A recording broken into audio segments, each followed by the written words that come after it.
Blue Springs, Missouri today, which is the site of where we did a downtown master plan in 2006. And then a form-based code in 2007 was adopted for the larger downtown area. And this doesn't look like a typical downtown environment because we're actually on the edge of it in the mostly residential area.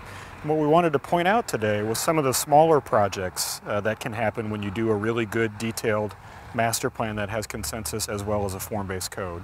Very often we focus on the big glamorous projects, the multi-story mixed-use buildings and all of that, and not on the little things that can happen as well. So in this case we have a couple of sites that are on the edge of the downtown in a neighborhood that really hadn't seen any new residential in probably decades. These were a couple of parcels that were purchased by just a couple of young guys who were doing their first building and developing project.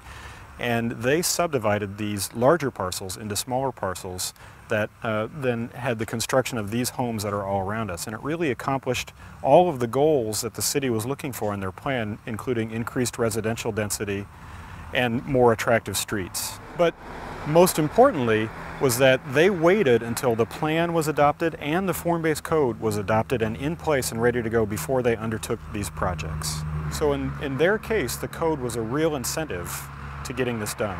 This for us was a really interesting case study because we didn't even talk to these people when we did the master plan, and charrette, we didn't know that they were contemplating a project. This was just simply a case of some people looking to do something good and waiting in the background until the city really took the right steps to make projects like this very easy to do. And so in this particular case, the lesson for us is there are great things that can be done in very small increments by very small developers if you put the right tools in place and build the right consensus for a plan.